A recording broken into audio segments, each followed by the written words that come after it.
Oh man, it's that time. Hey, What's buddy. what's going on? Dude, nothing. I ain't doing a daggum thing. How you doing, man? Pretty good, man. That's what I Doing want to all hear. right. That's Hope what I want to hear. everybody got their givings of thanks going on.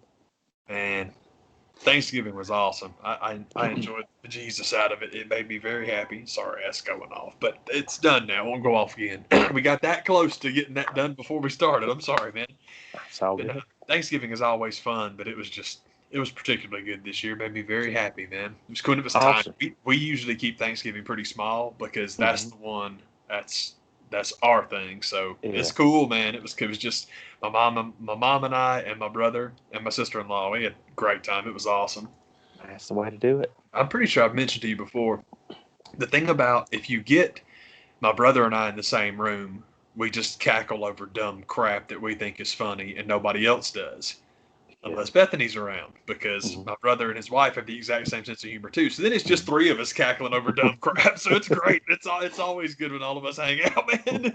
Y'all stop naming nets. You stop naming nuts. Yeah, that's pretty much what it is, man. That was my Thanksgiving. Pistachio nut, hazelnut. Like, Well, boy, we we don't stop naming nuts. we had a good one too. It Yeah. was a different Thanksgiving this year. I did the Thanksgiving Peachtree Road Race, which was done for me on the Greenbelt in Carrollton, and it was awesome. It was one of those kind of things where I didn't know how it was going to work out. There was an app that you downloaded on my little phone, and I was like, I hope this works. And I'm like, because if nothing else, I'll just go and walk about an hour, walk about an hour back. You'll roughly have done it. And sure enough, everything worked fine. It was keeping up with my little distance. So, oh man, this thing's a good one. And luckily, I didn't get started on the green belt as early as I planned to, because my plan was to like get up and be on there at like 7 o'clock in the morning to get it done. Like I didn't get out there till probably about 8:30 ish. And even then, man, I was like, if I had done this just 30 minutes earlier, I was like, it'd have been way too dark. And which I mean, just uh, I started on one part of the green belt that took me by the college and down in some spots where like it wasn't terrible, it wasn't anything dangerous, but I could see like I probably wouldn't get scared and went home. It's spooky. and they specifically put signs on the green belt like this is dusk to dawn. Please don't be out here and get yourself hurt because ain't nobody gonna come get you.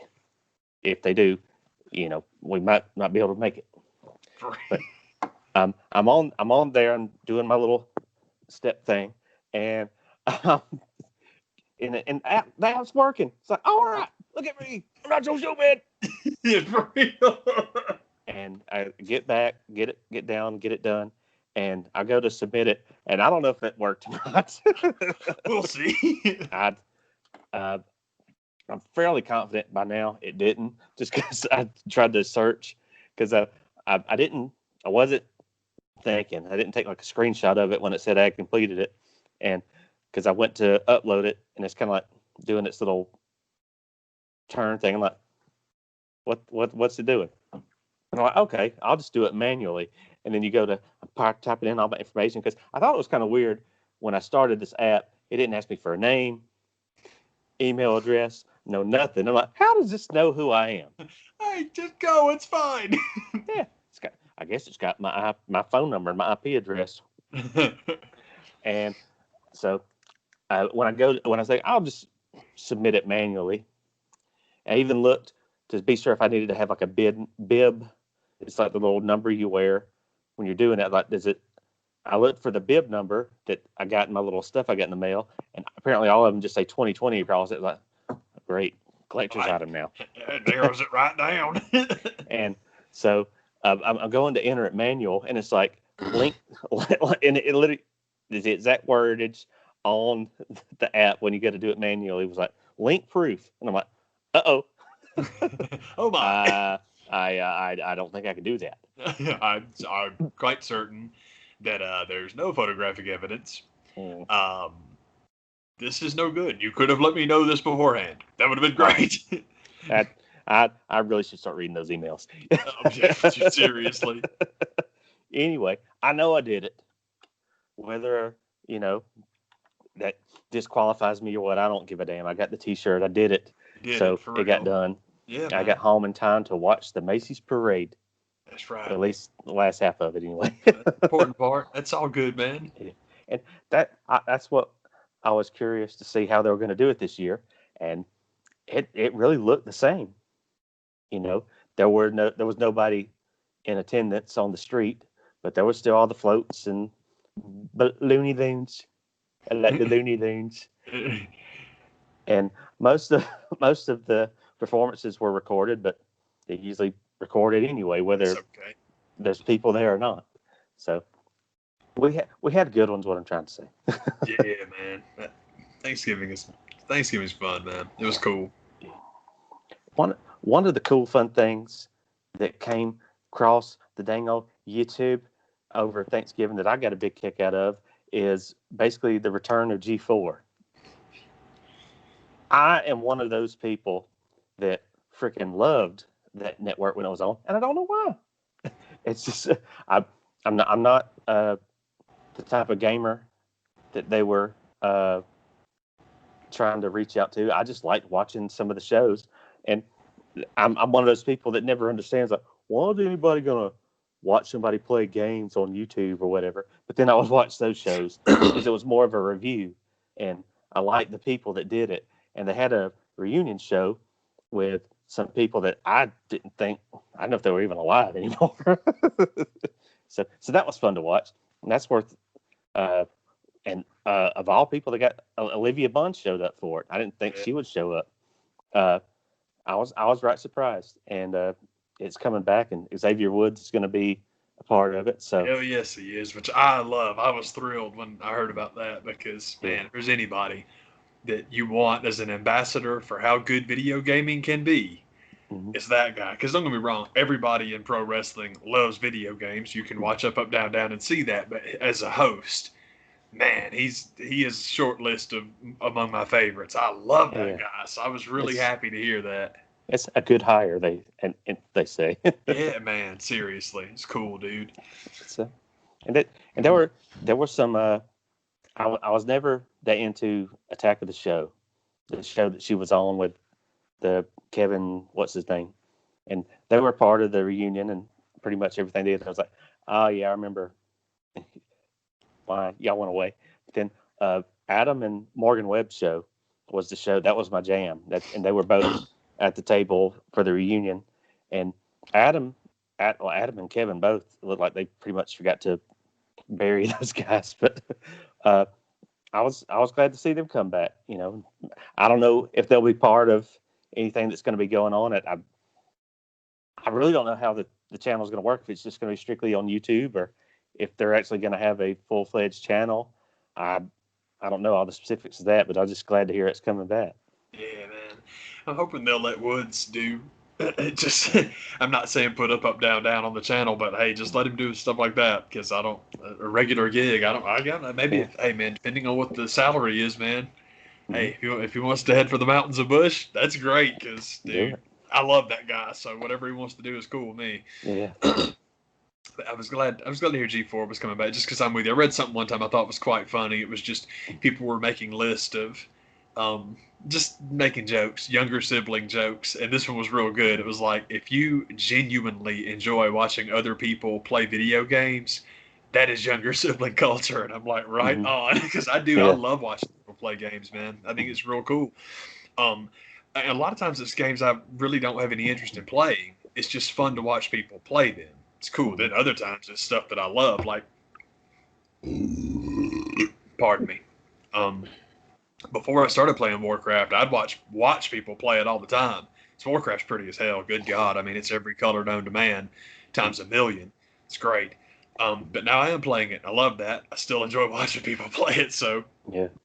That one's just never going away. I guess Fire Pro would be that too, because I love looking at people's stuff. I mean, arrogantly and egotistically, I don't know anyone who makes stuff as well as me. It's crappy, but it's true. I like my stuff better than anybody else's. That's just how that is. That's just good and right. Yeah. But I do still like looking at them. It's fun, man. It's real cool. That's something that's ridiculous, but my little hobby that I've started back is I opened another Instagram, but that's all it is. Used to be, I had my Instagram, then I had the one that was just like Fire Pro, and I got rid of both of them because I just hate shit like that. Mainly because it's all politics, and it still is. People can talk all that junk if they want to. I don't seek that shit out. I don't follow anybody political. I don't leave comments on things. I don't do anything. But guess what half my suggestion feed is? So they can talk that, oh, it's the algorithm bullshit. It's propaganda, and you know it, you lying sacks of shit. So stop it. Anyhow, all the account is pictures of Fire Pro guys, because that was fun, and I'm like, this is way cooler than what you were, the personal one. So I opened it back up, because I'm like, yeah, this is cool. And I'm digging the Jesus out of it. I think one of the big divides from people like me that got into the G4 channel and the people that liked it before was they kind of saw Attack of the Show as the show that they stole from the screensavers back when it was Leo Laporte and those guys. And they legit, it was a show about just tech stuff. And the channel was about tech stuff. And when it switched to strictly video games, I think a lot of people left. But that's when I got on. I was like, that's kind of all I was here for in the beginning. Yeah. And they dealt enough with. They tried to keep some of the tech stuff going, but it was a lot more of who's a cute actress that we can hire and get them in here and talk about video games. And I get why a lot of people got turned off by that, but I liked it. Yeah, that was the knock on Olivia Munn and my limited exposure to her. I didn't know who she was until I saw the newsroom. And then it's all like, oh, yeah, G4. And I'm like, okay, I had no idea who it was. But I'm with you. The knock that I've always heard people have for Olivia Munn is that she was the world's first professional gamer girl. And not by gamer girl, I mean, this shit ain't real. It's somebody playing a character. But just that fantasy bullshit where anytime, this happens in Warcraft a lot, anytime you come across a character that's a girl character, dude, everyone assumes that it's a chick. And it's like, yeah, it's Olivia Munn. Like, yeah, whatever. But I understand. Especially for like hardcores and old schools and whatever, man. It's all good. My problem with Olivia Munn is not that she was a professional gamer girl or a nerd. Is that she was awful on the newsroom because it's, you know what, let's turn this negative into a positive. Think about Robert Duvall and the way he talks. Yeah. Think about Scarlett Johansson and the way she talks.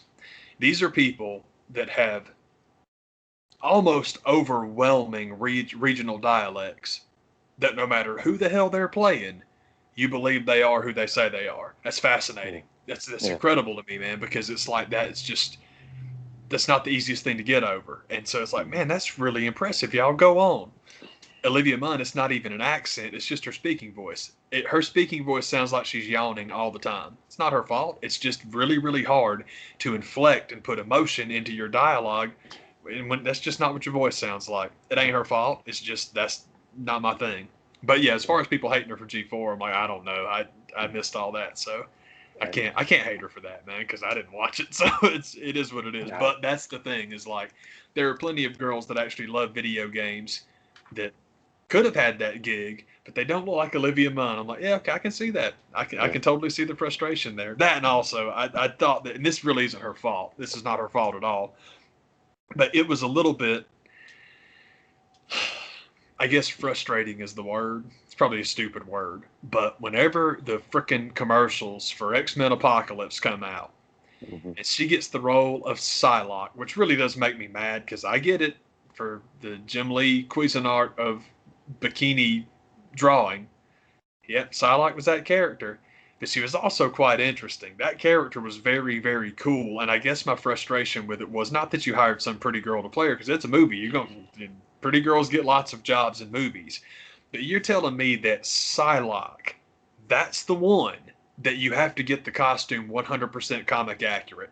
That's the one that you have to break your back to make sure it looks just like the stuff in the comic. I wonder why. And that sucked. That's just absolutely pathetic that you take yellow completely out of the equation. But we want Psylocke to look like, get the fuck out of here. That was lame. And again, that ain't her fault. It's just like, that's kind of pitiful, y'all.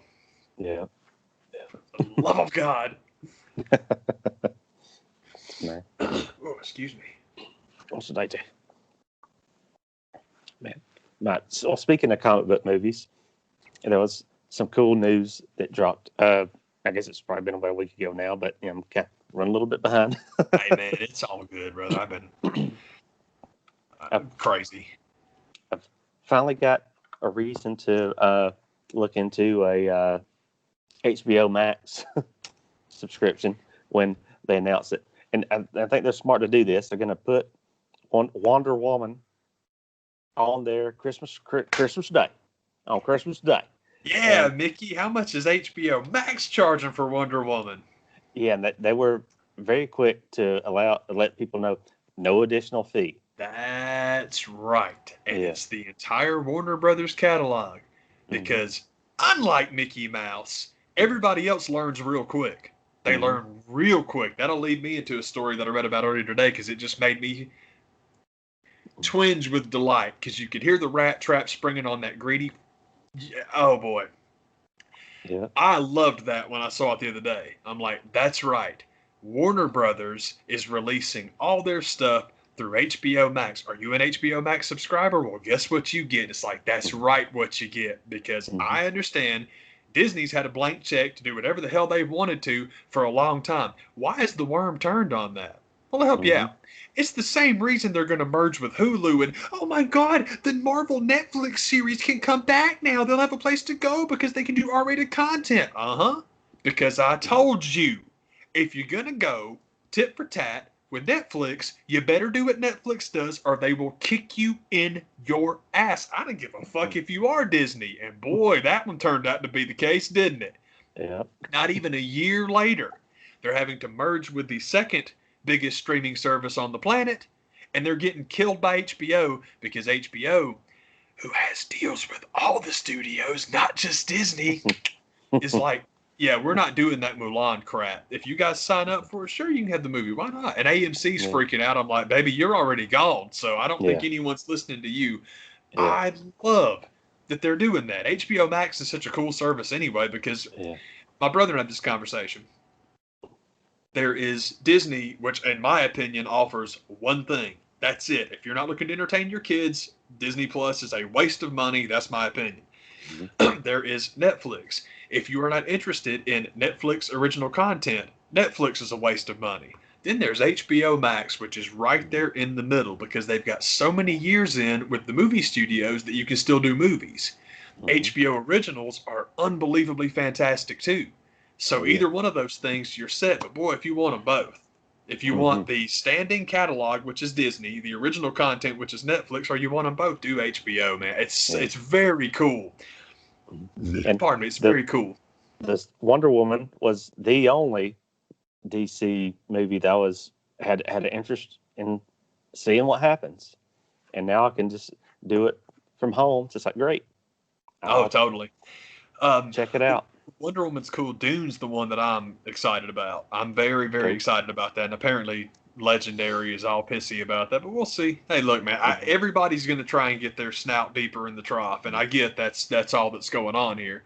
But yeah, man, when they're like, yeah, all the Warner Brothers stuff's coming to HBO Max. I'm like, man, go on, y'all. That is awesome. That's just awesome because the movie studios ain't going to do deals like that with Netflix because they're mad at Netflix because Netflix changed the fucking game on you. And that's who gave the creators all the power. Speaking of which, goddamn, have you seen the new movies every week on Netflix? Have you seen who the fuck is working with them now? Dude, Ron Howard's new movie's coming out. Gary Oldman's new movie is coming out. And I'm like, man, we talked about it. I don't remember what episode it was. I'm sorry about that. We need an archivist. But we talked about it. I was like, look, man, content creation and the people that do it, I know it's all cogs to Disney. It's just a bunch of animators in some Taiwanese warehouse, drawing stuff for cents a day. But it's not like that everywhere. I know you don't want to pay these people. Netflix is paying them. Yeah. And it's also much more than paying them. They're green lighting them. You can't beat that. Yeah. You can't beat that because that whole iron-fisted, do what we say, make our product, cool. But as far as like creative folks and artsy people, folks that actually don't do it for the money, look out. You'll never get them back. So, and it's cool because it's the thing that we talked about. It just means that everybody gets to exist. This idea that Disney was going to take over streaming like Vince McMahon took over wrestling, that never made sense. I'm like, that's not how it works, man. Because there's layers to this shit. Sometime this past summer, I think the movie Trolls was released, and the movie theaters got all pissy about it. Then they're like, "Well, we're not going to take any Universal movies when we come back." That's fantastic. That's if. That's a big if right now. Yeah, absolutely. And it's like, cool, you don't want anything from Universal, and now you're on the outs with Warner Brothers. Cool, that's great. Yeah. No problem, man. And again, like we talked about with them getting pissy with movie studios, that's the inside track for HBO. And it's not like, don't get me wrong, it's the inside track that HBO has on Netflix. It's not like that with Disney. Disney's not getting them. You are a competitor. There is no way the other studios are going to give you anything. Nothing, Nathan, nada. Ain't going to happen. So that's a place that you can't go. And boy, we'll get to places you can't go in a second because this is all dovetailing in conversations we've had before, which is fun. But yeah, I thought the same thing. I remember them getting all huffy about Trolls, and it's like, you either backed off of that, or maybe it's just I haven't heard about it in a while. And they get all bucky over Warner, and I'm like, well, I'm pretty sure that Trolls wasn't Warner Brothers, so that's two studios that you're on the outs. But I'm totally with you. I don't think movie theaters ever be back anyway. There aren't that many studios around to, we're not going to do business with you. Well, it's, dude, I say it all the time. That one of my favorite jokes on Parks and Rec ever is when they talk about the merger between Chipotle and Exxon, and I can't remember, like BP or someone like that. And they get to the end of the commercial, and I'm just gonna say BP. I don't know if that was it or not, but it was like, no, it was Chipotle, Exxon, and I can't remember now, man. But anyway, they get the merged company, and it gets there at the end. They announce the name, and it's like, proud to be one of America's 6 companies, and I'm like, that's the best joke on that show ever. That no one's. Just take that one in because that is hilarious, and they got a good joke on the crap. I think it was called Downloaded. Was the series that the guys that created that show did for I want to say it's Amazon, I'm pretty sure, where it's about how if you download yourself into a computer before you actually die, you can live forever, but then there's a price tag on it, and there's got to be somebody on Earth that'll keep paying the bills so you have access to the good swimming pool and you have access to the good. It's a very good show, and I liked it. I thought it was really good, and it addresses one of the. I was talking to my friends one day about like the most primal fear that I have on this earth, and I've talked about it on here before too, man, where it's like the whole idea that dying is not the end of anything, that once you're gone, you're still in focus groups, and you're still in a target demographic, and you still got taxes to pay and jobs to do and products being sold to you. When I'm not here anymore, I don't want to have anything to do with capitalism when I'm dead. And that's the point. Is like, what about death with a price tag? And it's like, man, that's a really good show. The same thing where they're trying to like reanimate people that have been. That's the whole point. Is no, we upload your soul and we keep it alive in the cloud, and then once we can defeat all disease, we'll bring you back and put you back in your body. That's the whole idea. So they're trying to do it, and it's like Hewlett Packard, Oscar Mayer, or something like that. Some weird like corporate merger. And I'm like, it was an awesome joke when you did it in Parks and Rec, and it's an awesome joke now. I loved it, man. Keeps getting better. Dude, every time you do it. Every single time you do it. So, the Wonder Woman movie was the only DC movie that I enjoyed remotely, and that was the sequel I was looking forward to. And there was part of me that kind of thought, well, maybe theaters come back, I'll go check it out, but it's just not looking like that's going to happen. So now I'll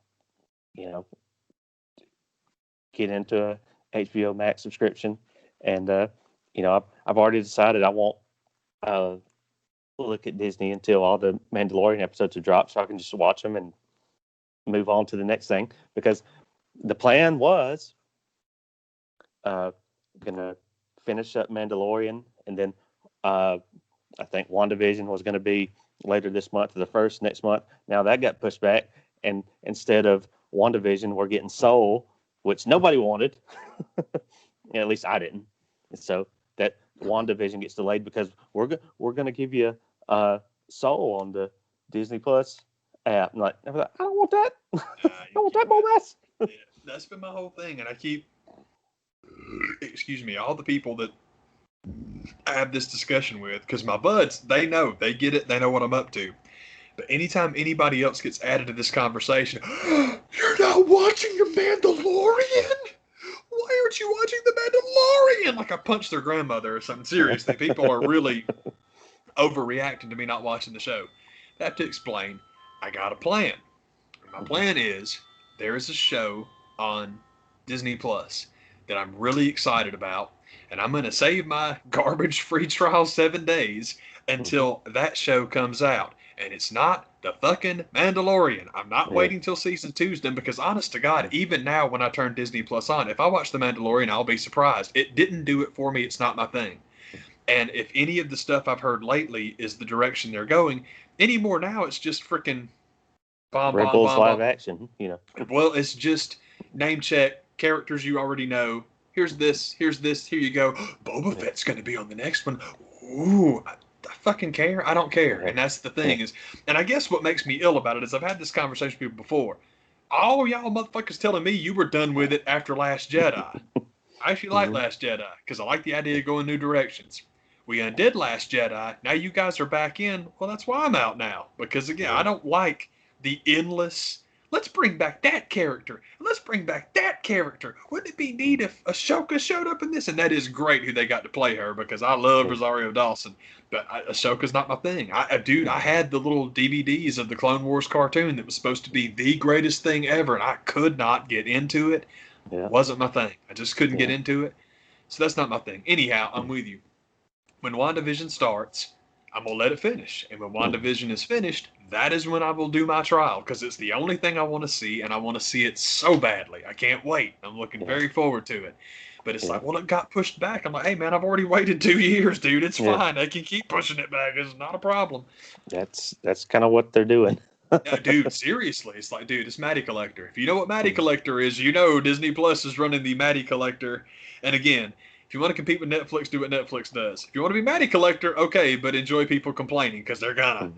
Anyhow, but WandaVision is cool, and I'm happy with the Hawkeye casting. That is awesome. And I also like the fact that when you see any production stills, it's like, yep, they're taking the Matt Fraction book and making that thing frame by frame, which is a great choice, because that was a real good book. And it's like we talked about where, you had Clint, and Clint Barton, honest to God, Clint dying in Avengers Disassembled was like traumatic. That was it's different because, I get it. Hawkeye's a great punchline from the movies and all that stuff. And tee hee, Hawkeye, ha ha, because we got to have one to make fun of. But if you actually read the old books, Hawkeye was the most popular character. Yeah, I said it. Over Tony, over Steve, over Thor. You had the big three. They were the Holy Trinity. Outside of them, you had Wanda and Vision, and you had Hawkeye. And those were the guys. They were the ones that put you over the top. They were great characters, man. They were awesome. And you try to explain to people that in the book, the snarky, well, I think you're wrong, Steve. I'm Tony Stark, and you're wrong. And I think we should do it my way. That was Clint in the books. That was it. So it's like, nah, man, that like anti-Cap character, none of that matters. Like we've talked about before, making that character Iron Man in the movie is a hell of a lot better decision, because you're going to the Civil War. So that it was great. I thought all the decisions they made about merging characters and changing traits, I thought they killed. I loved it. But that being the case, Hawkeye dying was traumatic, and it sucked. And then they brought him back, and that was great. And then you had Kate Bishop get the mantle of Hawkeye, and that was great. And then all these years later, where now you have both of them in the same timeline, they wind up hanging out in Hell's Kitchen. And you have a book called Hawkeye. Some of the solo issues are about Clint Barton. Some of the solo issues are about Kate Bishop, and some of them are about two heroes named Hawkeye. It's such a cool thing. The name of the book catches all that as like, God dang, that's just a cool thing where, excuse me, if that's the book you're going to write and you realize all this potential in the name alone, and then you do it. You go and you do it. God dang, that was cool. I'm looking at it right now. It's great, man. That's a cool series. So, and also I think it's God. What is her name? Haley Stanfield. I think that's her name. The True girl Grit. from True Grit and Bumblebee. Yeah, man, she's so good. So I'm like, yes, this is good. And also Florence Pugh is in it too, who is bad as hell. So I'm like, oh, this is just fantastic news. I'm very happy, man. It's very cool. Hell yeah. That was some of the news I heard, that she was cast in that role. That's a good idea. I'm totally good with it. Yeah, anytime you get anybody with chops in those movies, I'm totally good with it. So it's like, yes, this is excellent news. Heck yeah, man. And also, that's a chunk of casting for Young Avengers if they ever want to do that one. Not that they have to. It's not necessary. It's just Young Avengers as a little, I guess I shouldn't say mini series, but for what it was, Young Avengers was awesome. It was such a good story for the way they pulled it off. And if you don't want to know what happens in Young Avengers, don't listen for the next couple of seconds, man. Because basically you have a story where Iron Lad starts putting together an Avengers team. And he winds up with, do you remember the story The Truth? It was about the original guys given the super soldier serum. It was basically about how in 1940s America, ain't no way they're going to give an experimental drug to a white kid when there's plenty of black kids that are poor and you can experiment on them first. That's what the story was. Well, it's the grandson of the guy that it worked on. From that story, he's the Captain America's character. And then Iron Lad has nothing to do with Tony Stark. We'll get back to that in a second. And then you had, God, I forgot their freaking names, man. But like the Thor kid and the Magic kids. I can't believe I forgot their names. But basically, they are Wanda and Vision's children who were kind of taken away from them, and just it's a interesting story. But they're in the it's cool. The whole kid, they're all in there. It's real neat.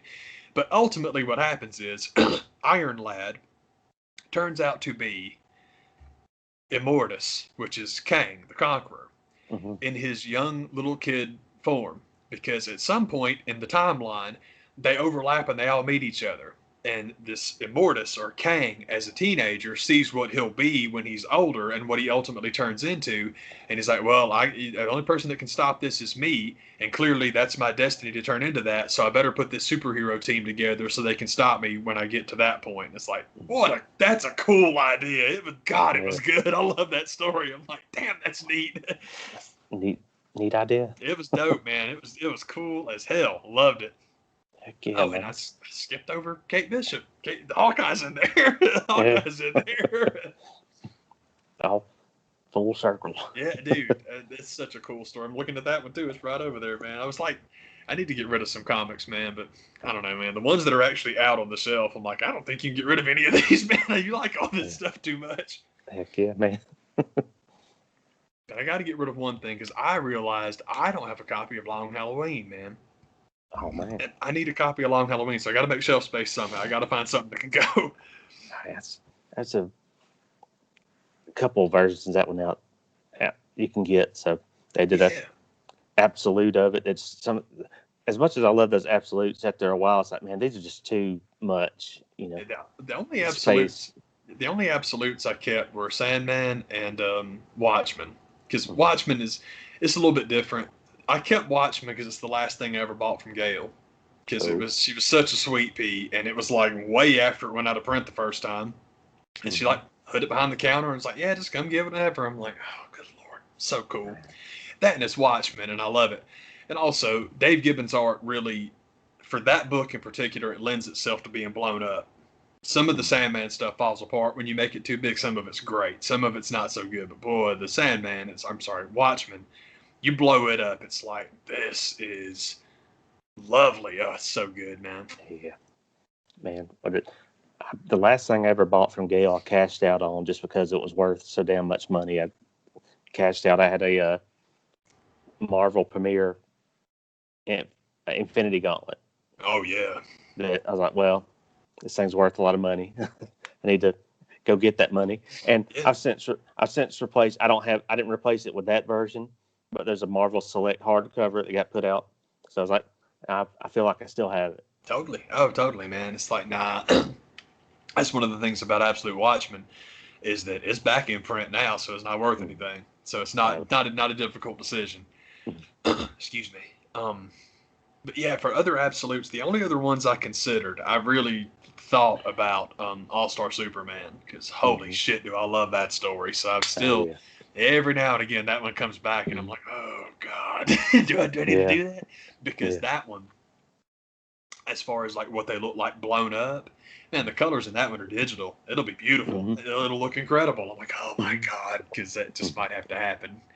It's Yeah, I mean, it's not my favorite story, but it's on the short list. If I was picking my like favorite, because like we've talked about, hardly any of my favorite stuff, even if we're talking about ongoing series, it would be like an arc. You're going to break it down. It's not like I love every issue of the Avengers equally. That's never going to happen. yeah, But limited series are what I really like. So with that one being 12 issues, it's like, oh my god, it's so fantastic. yeah. It's just anything Grant Morrison and DC related. Like, I'm probably gonna like it. It's bad, So, dude. That sucker's uh, bad. So I totally understand. All Star Superman is one that I would love to see them do a movie of. I don't think they ever will, but I would love it if they did, just because if we're totally going Elseworlds, which is something I think would be really good for DC, among merging all their crap together, which is what we're going to do, now it's just a race. Now it's just a race. Does Sony get there first with Spider Man, or does DC get there first with The Flash? We'll yeah, see. yeah. We will see, man. The good thing about as much as I bitch and moan about the live action DC stuff is their animated releases are banging, and if That's that's part, and I think that is part of what is on HBO Max. So there is an all star animated Superman that is dang worth watching. it's the book that moves. That's the Yeah. whole deal with DC animated. It's the same Mhm. thing. We talked about that with the old X-Men cartoon that everybody shits their pants over. It's like, yeah, half of those are straight up comic issues from the 80s. You're damn right they're good, and it makes Yeah. total sense that you love them as much as you do. Yeah, DC animated is unreal because they don't get cute. They Hmm. do not. It's basically, okay, Warner Brothers, you can make the popcorn movies, but this is what we want to do, and they Hmm. kill them. They kill them. It's Uh, great, dude. there's a uh, Dark Knight Returns that they did that's good. There's a Gotham by Gaslight that's out there. It's worth checking out. Uh, I haven't seen. They straight up did a Death in the Family Yeah, man. that's come out not too long ago. I haven't watched it yet, but when I get my HBO Max, I just might. I will. I will get down with that. So, Pardon. oh yeah. Oh shoot. Sorry about that. I whacked my freaking headphone doohickey. But yeah, man. I guess back to the just DC stuff in general because I'm with you. Wonder Woman's the only thing I was really interested in. Honestly, I still Mhm. haven't seen. I haven't seen the first Wonder Woman, man, which sucks. But First three 84. first three quarters of it are really good. Yeah, man. It's interesting you say it because that's what I was going to say about this one that I read. Just this one little thing, and all the stuff I read was positive. Everything was positive. People were real happy with it. Had a lot of fun watching it, and it was really really cool. But one person very specifically said, "I wish I could get the quote right," but it was something along the lines of, "Man, fantastic fun, super cool. Gail does a great job, and whoever the director was, I'm sorry I don't remember her name, but it's like, yeah, man, they knocked it out. It was fantastic." And it was like really good action comic book movie with a really non-traditional and interesting ending. And I'm like, thank Hmm. God they got a strong ending Yeah, yeah. because that's from everybody I've talked to. That's what effed up Mhm. the first one. It's the only thing that people didn't like. I shouldn't say effed up because people loved the first Wonder Woman. But that was the part they didn't like, was the end Yeah, was not good. And I'm like, oh yeah. man. So this one I had read specifically, it's got something not only that's good, but a little bit different. I'm like, oh, that's cool. I'm very, very happy to find out. That'll be great. Yeah, man. And you got Kristen Wiig playing Cheetah, so I'm like, I got to find out. I got to see it. I'm in. That sounds awesome to me because I love her, and also it's like, oh yes, this is cool. Excuse me. What did I read the other day about? It was the petition to get Jack Black in the MCU, which I don't understand. Where the whole we don't like Chris Pratt anymore. We want it to be Jack Black. I'm like, I'm sorry. Did you not ever watch an episode of Parks and Rec? Chris Pratt's entire career is Jack Black. I'm like, this. Jack Black could play Chris Pratt in anything. Yeah, he could. That's the whole point, dude. Andy is just Jack from Tenacious D. It's the same character. I don't know why that bucked me the way it did. It was just like, okay, Chris Pratt was doing an play MODOK. Chris Pratt was doing an impression of Jack Black in everything he's ever been in. I don't know why that didn't sit right with me. Like, wait a minute, this is just dawning on people. Get out of here, man. There are Adam Devine. There are several. You can go down the list of guys that like, hi, this feels like a Jack Black impersonation. Just like there were several guys in the early '90s like, this feels like you really like Chris Farley. Oh yeah. And then there were several guys in the early '90s. They're like, you really were a Bill Murray fan, weren't you? It's the Jack Black trope, man. It was like, God, what did I read one time? Oh man, I can't believe that I don't remember this at all. It sucks, man. But it was about types. Seems like it was in Tina Fey's book. There's just so many things about entertainment that I quote all the time. But it was something like, she was like, yeah, somebody was telling her that they'd gone to an audition, and it was like, yeah, we're really looking for I'm sorry, let me say, we'll just use Maya Rudolph. We're looking for is a Maya Rudolph type. We would like a Maya Rudolph type. And the person they said this to was Maya fucking Rudolph. It's like, literally, it's like, well, you can't get much more like her than me because I'm her. That's not who it was, but it was a story like that, where literally they were told in the audition, we're going to go in a different direction. We're looking more for a fill-in-the-blank type. And it was literally the person they were talking to. And I'm like, oh, my God. Yeah. But yes, Jack Black's a type. And I don't know how I got so distracted by that. I guess because I like Jack and I think he's underrated. And I don't know. Whatever, man. But yeah, I couldn't believe that jump. Like, y'all didn't think that Star-Lord was a straight-up rip-off of Jack Black? Because I sure did. It's one of the reasons I liked it so much. This is great, man. I was down for it. Dude, hey, it's cool, man. Yep. I've heard those actors. I forget who gets credit for the description of an actor's career, but let's say it's a Jack Black. I just use his name. That their podcast listen to the career of an actor goes as who's Jack Black? Get me Jack Black. Get me a Jack Black type. Who's Jack Black? And I'm like, okay, fine, whatever. I can. How about that? Yeah, sounds about right, man. But oh man, got to veer off now, man. I guess I don't know. I don't know if we're done discussing the streaming wars, which are going well. I'm happy. Yeah. I love the idea of Disney Plus and Hulu merging. Go right ahead, because that's been what Hulu what Disney Plus has been from the get-go. Is you can buy the Disney stuff, or the Plus is Hulu and ESPN and National Geographic and whatever the hell else you want to shove up. Exactly. I'm like, why is this news? This is not news. Because, again, Disney wants to be the king of the world, but not in anything R-rated. So, okay, you need a touchstone then, don't you? Well, that's Hulu. Great. That's exactly what you should do. And it's grand because, boy, howdy.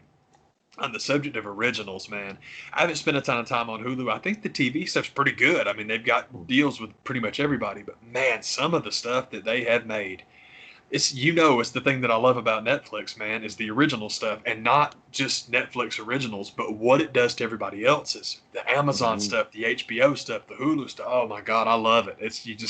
There's so much good crap to watch now. I just got a Hulu gift card for my birthday because I'm cheap, man. Excuse me, I don't pay for nothing. But I am falling behind. There are several shows that I got turned on to that I really want to watch. Rami being number one. Oh my God, that was good. I only watched like 3 episodes and I'm like, I gotta know, man, I gotta know. So I'm trying to wean myself off DVDs because of space issues, and it's like, okay, instead of getting DVDs of Rami, which I don't even think they exist, but let's pretend they did. It's like, man, instead of trying to get the DVDs of that, just get you a Hulu gift card, man. Turn the sucker on, watch it, see what you think. I'm like, that might be the way to go. So that's going to happen. I got to turn that on real quick. But anyway, like I said, going from the streaming wars to the Wednesday night wars. Yeah, man, is there some going downs in the professional wrestling ranks here lately? If you're watching this, hopefully I'll have this up early. Well, it's Tuesday morning now. Tuesday morning. Are you gonna watch the greatest episode of Impact Wrestling tonight? Man, I don't have access, so it's like I'm not paying the extra cable bill to get access TV to see Impact, but I absolutely love that it's happening. I love that they're doing it. I think it's great. It was a little weird to me with how many of the reviews were like, Don Callis is doing commentary for Kenny Omega's matches. That's weird. Wait a minute, what? I mean, did you and I not talk about how, hey, man, that could be an opening of the door? I mean, Don Callis and Kenny are tight. Don Callis' Impact. We talked about it when it happened, and I'm happy about it. Because I love it. Because the whole thing for me is, well, Don Callis' contract is up. Maybe so. Or maybe it's the beginning of something positive. And, I mean, positive between Impact and AEW, all right. But the bigger thing for me is Impact has a deal with New Japan. AEW New Japan is all any of us care about. That's all any of us care about. And if we got a month until Wrestle Kingdom, I'm telling you, man, you know, if we are right about Wrestle Kingdom or New Year's, I think it's, I can't remember what the show is called now, man. New Year's, crap, it almost came back to me. New Year's Rockin' Eve. I want to say Dash, but that doesn't sound right. It's the show they do right after Wrestle Kingdom. Man, Kenny and the Bucks show up with all them belts. Oh, God. I think we talked about it, man. Man, I'm telling you, if the Young Bucks get in a tag team title match with whoever the IWGP champs are, which the last time I checked, it was Taichi and Zack Sabre, but pardon me. This is pre-Wrestle Kingdom. I don't know if they'll do it or not. I tell you who I hope it is. You know that my heart hurt a little bit when Evil turned into a bad guy and left LIJ. Hurt my heart. Not because I need Evil in LIJ, but because I loved Evil and Sonata. I thought that was an awesome tag team. If I tell you that LIJ's tag team has gotten even better now that Evil has left, it might sound like I'm making stuff up. Dude, for the freaking tag league, man, it's him and Shingo. I couldn't believe it. As soon as I read it, I'm like, you've got to be kidding me, dude. How in the world can you take Evil and Sonata and make it something I like even better? I couldn't believe it. I'm like, oh, my God. So I'm hoping they're going to win the tag league, and I would love it if they won the tag titles, but we'll see.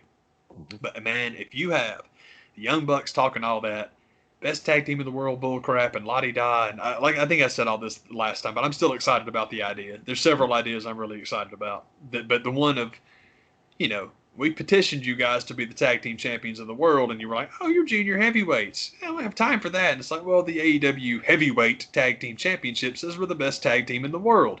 If you want to prove us wrong, put your belts on the line. I think that would be a cool way to do that, especially if then you have the junior tag team champs be like, I'll just talk about best in the world, man. You say that this is your thing, but here it is, and you don't have it. Come get it. Let's do a three-way, man. I would love that. Oh, my God. This dude, man, if you have, I know it's stupid, but I want a shot of Matt and Nick Jackson with the AEW, IWGP, and IWGP Junior tag belts. I think that would be cool as hell. I would love it. I hope that happens. It'd be great. But mainly, more importantly than any of that, I would love if Sonata and Shingo won the tag league because I'm very excited about that team. God, that's cool. The other thing we talked about, and this I think has a possibility. It's after we talked about it, I saw this little post, and I'm like, well, I hope that's true. But it was saying that John Moxley's been talking a bunch of stuff about, I want to be in a tag team after I lose the title. And I'm like, oh, baby, do I got a story to pitch you? Because I'm hoping that's where it's going. Man, him and Eddie Kingston as a tag team. I hate John Moxley, but I get into that. Yeah, that's cool. They're buds. The style, that'd be cool, man.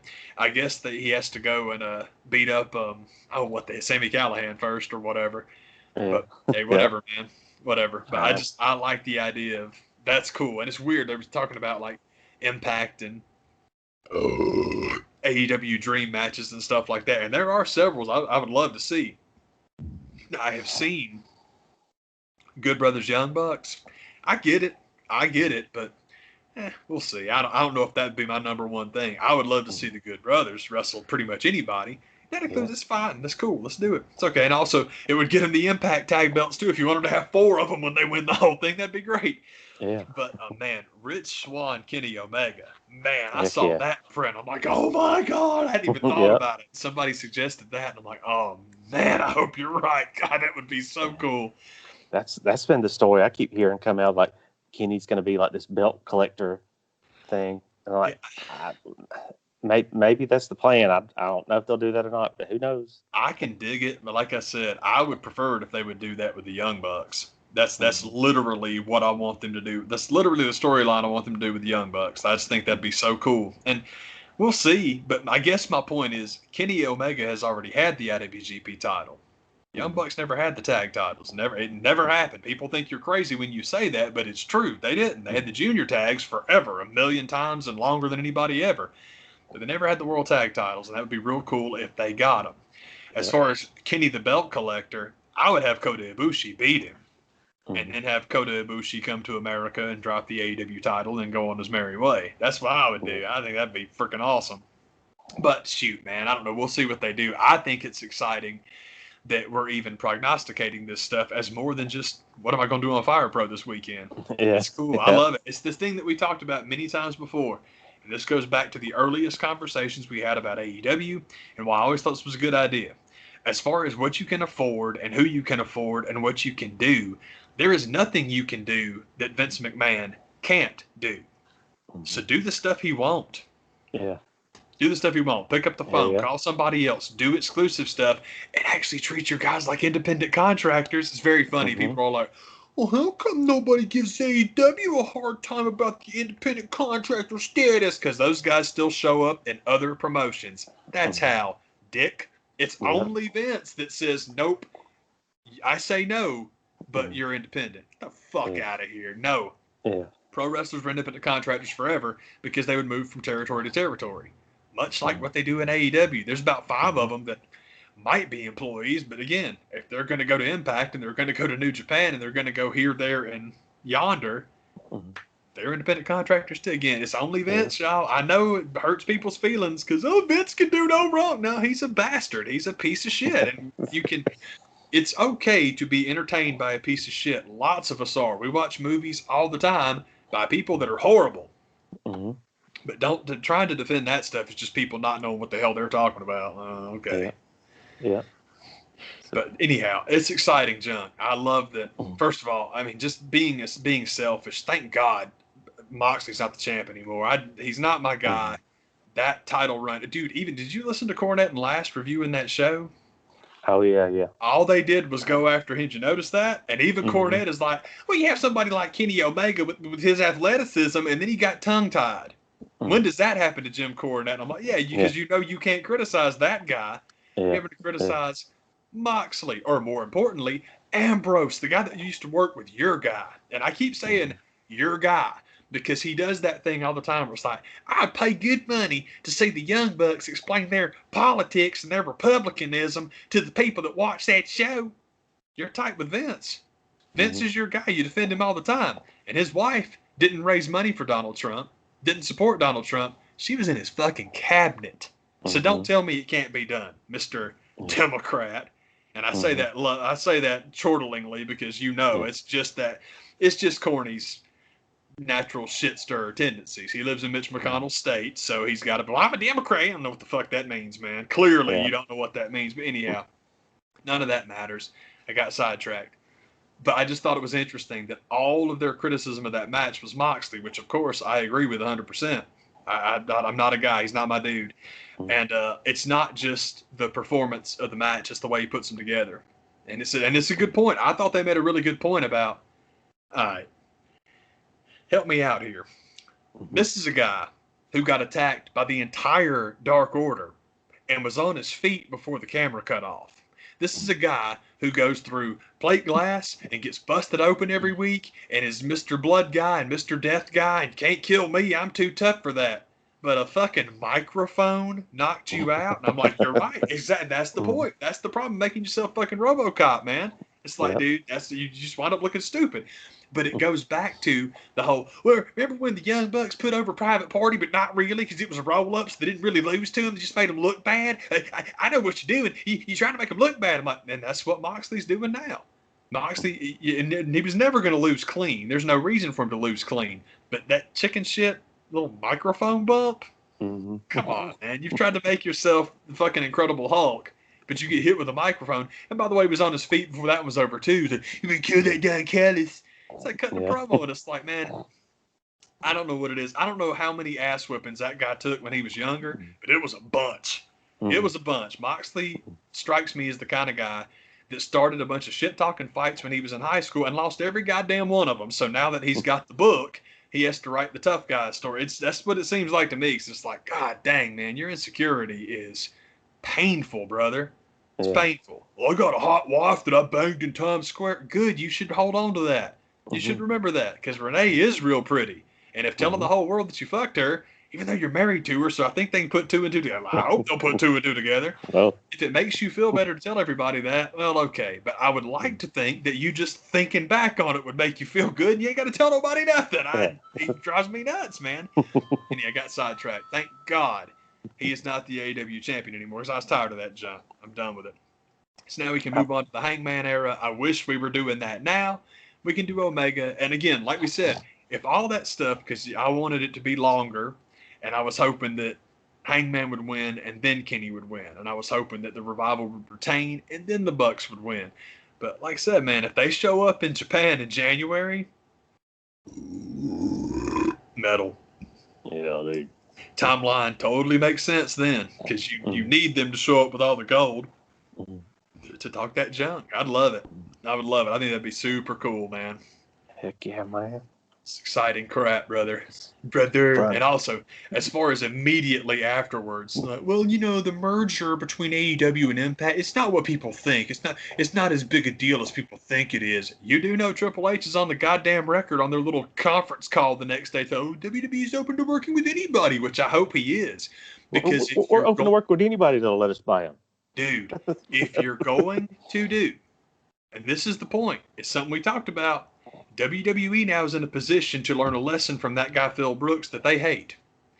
Phil was in a position to be the catalyst at AEW, and he turned it down. So they did it without his ass. Yeah. They did it without him. It's like, if we talked about it earlier, man, I don't think this was on the show. I'm sorry if I'm being repetitive. I think this was before we turned the video on. Yeah. The last time, I think both of us agree on this. I know we talked about it a long time ago. The last time I thought CM Punk could make a comeback to pro wrestling and actually have an impact was All In. It's in Chicago. It's a big deal. New company, anti-WWE. That was it. But now they're doing all of that without you, and they don't need you. They do not need you. WWE needs to understand they're in that position right now, because these guys are about to have the full-blown Bullet Club reunion. You guys have Prince Devitt. Yeah. Get in there, man. Dude, oh my God, can you imagine if they could keep that crap under wraps for as long as possible? And then once Carl and Tama Tonga get the band back together, yeah, Bullet Club, OG, all right, la-di-da, and you turn them lights out, and frickin' Prince Finn Balor Devitt is the one that shows up on the screen, the entire world would explode. That'd be the coolest thing anybody could ever do. So get in there, man. I think it'd be great. I think it would be totally awesome. And again, I know you got to work all that stuff out beforehand, but especially with someone like Finn, if the ultimate goal is that, well, WWE's got to win, and I understand you're the big one. So if you're going to get involved, yeah, you probably need to go over. I got no problem with Finn going over. He created the whole damn thing. He should be the one to undo it. Yeah. But don't Phil Brooks yourself. Don't do that dumb thing where, so I'm a big deal. People are going to care about me forever. Nobody cares about you now, brother. They don't. Because anybody that ever thought you were, oh, man, he dropped the pipe bomb. He's a cool guy. Yeah, they watched your UFC fight. You got no tough guy bona fides. You really got nothing. I mean, it doesn't work anymore, because now anybody can do a fake pipe bomb promo, especially you and I knew this at the time. CM Punk cuts an okay promo. I love his matches from Ring of Honor. They were awesome. And his WWE stuff's not really his fault. It's just, I don't know anybody that goes to WWE not named Eddie Guerrero that kept their stuff as good as it was when they were somewhere else. It's not that. It's all good. It's just nobody cares about you. I've gotten way sidetracked. Sorry about that, man. Anyhow, I don't know what I was going to say there. I guess it's just, this is all exciting crap, and it's neat too, because God, this goes back to the first days of us doing this show. Was, oh man, AEW, new company, this is cool. Wouldn't it be cool if they got everybody together and married? Oh man, that'd be so cool. And they need to get. I guess one of the frustrations I have is going back to. This is why I hate that. Oh, it wasn't Clear Channel. It was a Sinclair.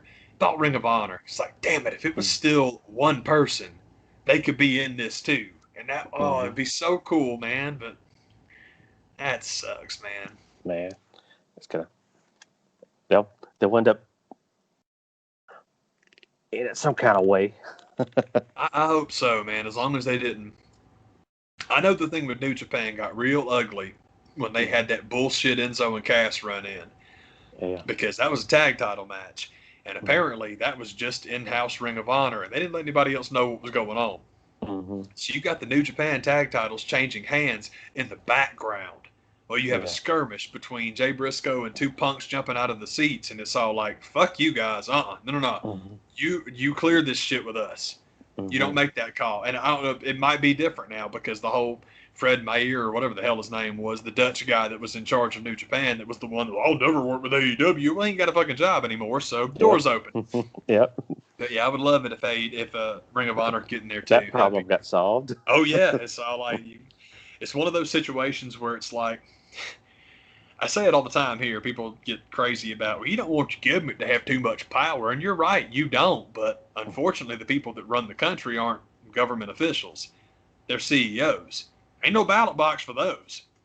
And the deal is, in other countries, companies actually do pull the shareholders together, and it's all like, yeah, you suck at this, because if you don't. In other countries, capitalism is still, you need to sell shit to make your nut. And if you don't sell things, you're gone. In America, it's not. It's basically merge and get the tax, not write-off, not just the write-offs, but the subsidies. Merge subsidies. That's it. So no one ever gets voted down, ever. No one's ever out of a job here. And it's like, yeah, you don't have to perform. Doesn't matter. Or at least the people you have to perform for, it's what, 4 people that own stock in the company? Pretty easy to please 4 people. Anyhow, I got way sidetracked. But yeah, I love the wrestling world merging, and if we can ever get, I mean, Triple H is on board. I think he always has been because he's smart. And yeah, that's my whole thing. Is like, once we get the merger, as soon as you get everybody crossing over, and WWE guys go over at the end of every show all the time, you know what? I'll preemptively say, I don't hear no bitching about it. I mean, there'll be bitches. Y'all go ahead and fucking cry about it if you want to. I'm not going to. If you're going to get WWE to play ball, you got to play by their rules. That makes total sense. But just think about what we could get to see. I mean, come on. That'd be great, man. It's going to be good times, good brothers. Yeah. Even if we don't get there, hey, man, if you just get AEW and New Japan on the same page, I'm in. I'm satisfied with that. Oh my God, that would be unbelievable, man. Because we need the wrestling world needs the blow off of the Golden Lovers. That was supposed to happen anyway, and then AEW became a thing. So hey, man, if you sidestep that and get it to happen anyway, let's go, man. Oh, let's go. Yeah, man. Hell yeah, brother. That's what's up. It is what's up. That's my one last thing is that I'm trying to decide. I'm trying to do some research into the best way to go about watching Wrestle Kingdom. And I could be wrong. It seems to me the best way to do it is WWE Network style, where you sign up for New Japan World, watch the show, and then I don't know if you can cancel and keep the month or if that's just a thing here. But I'll let you know once I've done it. But I'm pretty sure I'm pretty sure I'm gonna have to watch Wrestle Kingdom this year, man. I'm excited and oh damn, I gotta check it out. So I'm gonna find out about that. I know this New Japan World is definitely a thing at one time, but it seems like you could get it through some other avenues, but I don't think that's available anymore. But I think either way, I think you can do it on the Fight app, but it's like the last time. I'm sorry. I thought maybe it was like a Disney Plus thing where you like there might be like an extra fee involved in doing it. So it's like, well, might as well just do New Japan World then. Well, that's the thing. It seems to me the Fight app is like $25 a day, or the New Japan app is $10 for the month. And it's like, that would be the much better way to go. So that's the research I'm trying to do, is to see if I can figure it out. But one way or the other, it's all good because I'm not gonna watch it live anyway. I'm gonna wait till it's done. I'm gonna WandaVision it. I'm gonna wait till it's done and then turn it Yeah. on and watch it till I want to. It had starting at like 3 in the morning or whatever it is. Like that. Yeah, let that stuff. And also, it's 2 days. It's like, nah, man, let it finish. And but you Mhm. get the spoilers. Not if you stay on social media, you won't. It ain't that hard. It's not that hard to not get crap spoiled for you, man. There is a workaround for that. Dude, just know where not to go. Yeah. Heck yeah, man. Yeah, brother. I'll see y'all. Thank you for watching. Have a good one, y'all. Take care, brother. Bye.